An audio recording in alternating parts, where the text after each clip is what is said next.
This last Sunday was Ascension Day in the church, a day that we celebrate Jesus rising up to heaven. And what a beautiful message Pastor Ted gave us this last weekend as he reminded us of not only Jesus rising up into heaven, but that beautiful words of promise, that challenge, that calling that Jesus gives to us to go and be salt and light, to go and be his witnesses in the midst of the world. And as I was hearing these words, I couldn't help but be struck by a few verses. They're not the verses that we necessarily stop and think of from Acts chapter 1, and yet they're powerful reminders for us. I want to look at them together. First of all, Acts chapter 1, verses 4 and 5.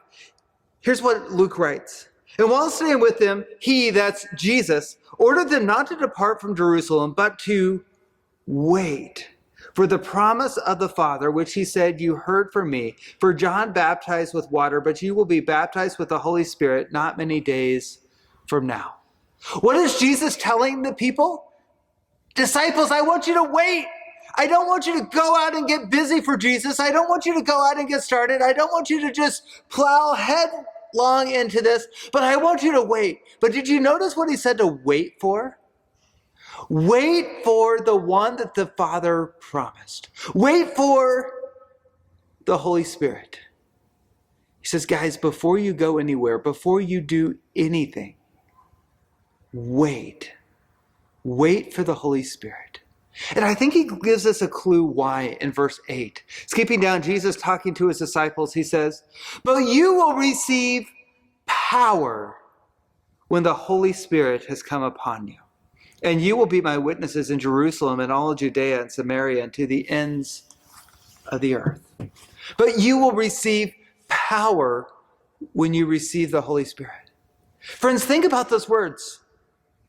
The power to be a follower of Jesus isn't something that we have to muster up inside of us. The power to do ministry isn't something we have to self-generate or self-create, but the power to follow Jesus, the power to do ministry comes from the Holy Spirit who is alive and well and working in you.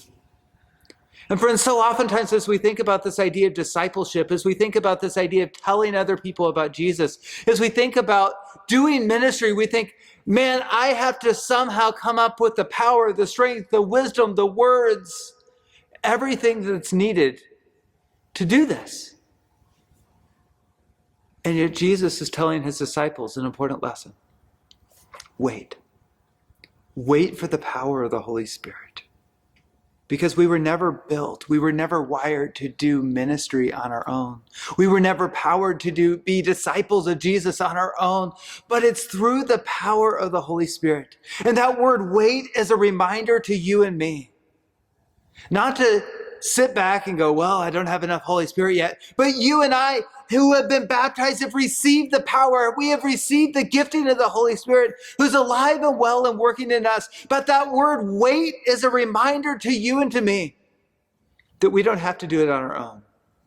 For we've received a power greater than us, the Holy Spirit, who lives in you, who equips you, who empowers you for a life of following Jesus and a life of ministry. What's your engine? It's the Holy Spirit, who's alive and well and working in you.